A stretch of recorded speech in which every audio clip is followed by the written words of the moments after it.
Assalamualaikum warahmatullahi wabarakatuh. Halo Sobat Husiners. Kembali lagi nih sama saya Haris. Jadi pada perjumpaan kita hari ini kita akan membahas topik baru yang cukup deep, yaitu tentang mental health. Khususnya pada pemeriksaan medical check up untuk mental health. Untuk itu bersama kita pada siang hari ini udah ada narasumber kita yang expert di bidangnya, yaitu Kak Fania Susanto, SPSI MPSI Psikolog. Halo Kak. Halo Kak Haris. Gimana kabarnya? Sehat Kak Haris, gimana ya? kabarnya? Alhamdulillah sehat sih Kak. Alhamdulillah sehat juga ya. Gimana untuk akhir-akhir ini kesibukannya apa nih Kak? Kalau kesibukannya sejauh ini sih pelayanan ya pastinya Kak Haris ya. Pasien, konsultasi, psikotes. Mungkin itu juga berkaitan nanti dengan topik podcast hari ini dengan ya. topik yang kita bahas ya Kak. Iya betul. Berarti untuk hari ini izin untuk sharing-sharing dikit boleh ya Kak? Iya boleh. Nah ini Kak, untuk akhir-akhir ini kan khususnya ya di kalangan Gen Z lah. Dikit-dikit ada yang bilang tentang mental health. Mental health, kamu ini kena mental health, gangguan mental health dan sebagainya. Rupanya untuk mental health sendiri itu kan bisa dilakukan medical check up ya Kak ya. Yang harus baca itu tentang MCHU ataupun MCU medical check up kayak itu kan. Medical check up untuk mental health. Medical check up mental health sendiri itu apa sih Kak sebenarnya? Jadi kalau mungkin yang sering kita dengar kan medical check up tadi ya Kak ya. Tapi kalau secara psikologi kan medisnya tuh di mana mungkin ya bertanya-tanya. Pada dasarnya kan sebenarnya apa yang terjadi di fisiologis kita juga bisa mempengaruhi respon psikologis. Tapi kalau khususnya tadi terkait MHCU, mental health check up, itu mungkin ada beberapa layanan juga ya kalau di Rumah Sakit Muhammad Husin ya, Husiners. Salah satunya ada MHCU kesiapan sekolah. Jadi itu bisa untuk anak-anak yang sekolah dasar.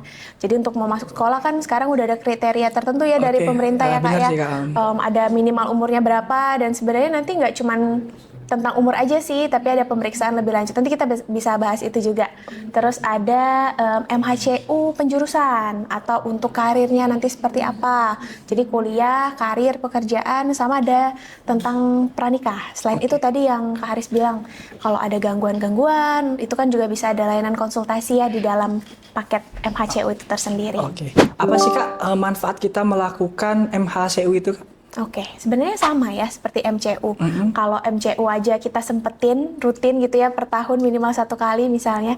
Sebenarnya MHCU juga sama pentingnya ya Husiners. Jadi kalau MHCU itu juga untuk mendeteksi gitu. Mendeteksi apakah ada permasalahan sehingga harapannya tidak terjadi suatu gangguan. Tapi nggak harus ada gangguan aja nih Kak Haris. Bisa juga untuk menggali potensi diri misalnya tadi.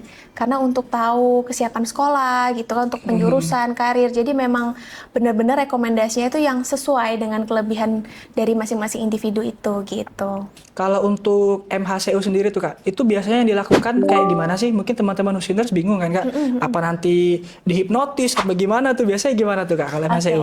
Sebenarnya tergantung tadi MHCU yang mana dulu nih Kak Haris, karena kan ada beberapa tadi ya, kita bahas satu-satu. Misal yang kesiapan sekolah.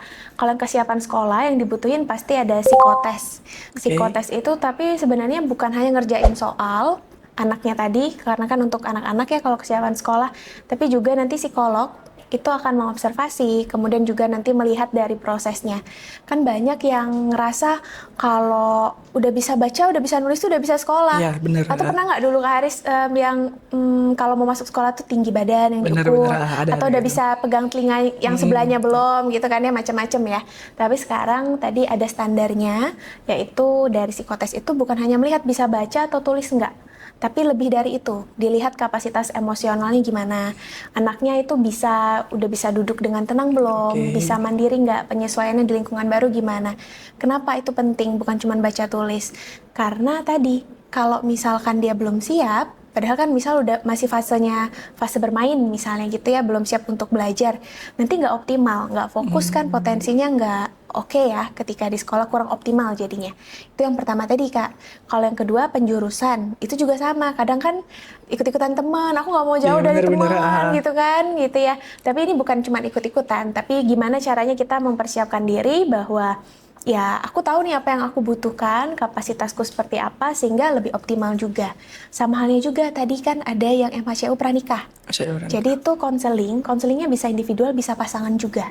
Jadi kita sama pasangan diajak gitu untuk mempersiapkan apa sih yang mungkin bisa jadi pemicu konflik, atau mungkin ada permasalahan terkait gaya kelekatan kah, sehingga bisa jadi trigger-trigger. Biasanya siapa sih Kak yang perlu untuk ya melakukan MHCU? Apakah mungkin memang orang-orang yang ada sedikit gangguan pada masalah mental, ataupun juga orang sehat itu boleh dianjurkan untuk melakukan MHCU, Kak? Oke, sebenarnya MHCU terbuka untuk semua usia ya, Kak Haris ya.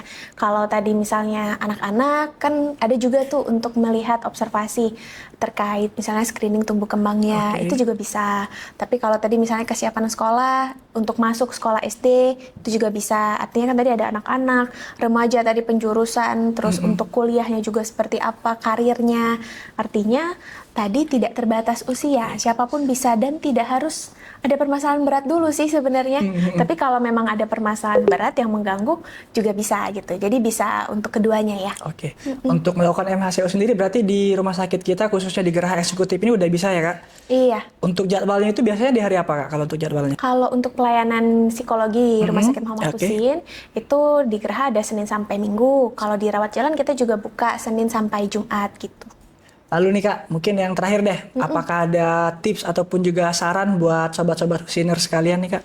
Oke, kalau untuk sobat-sobat Husiners, tadi ingat tentang diri kita itu bukan cuman ikut-ikutan, bukan cuman cepet-cepetan gitu ya, cepet-cepetan masuk sekolah, ikut-ikutan masuk kuliah sana-sini, atau misalnya cepet-cepetan nikah, bukan hanya tentang finansial saja, tapi bagaimana kematangan emosionalnya, bagaimana manajemen konflik, dan kita benar-benar mempersiapkan diri sesuai dengan potensi dan kapasitas kita.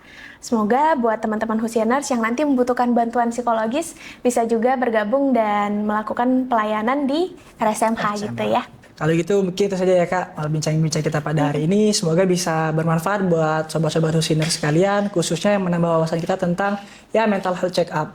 Makasih ya, Kak, buat tips dan juga sarannya. Saya selaku host, mohon maaf dan apabila ada salah kata, dan juga Kak Fania, kami pamit undur diri. Selamat siang, wassalamualaikum warahmatullahi wabarakatuh. See you, Terima kasih, Husiners. Terima kasih.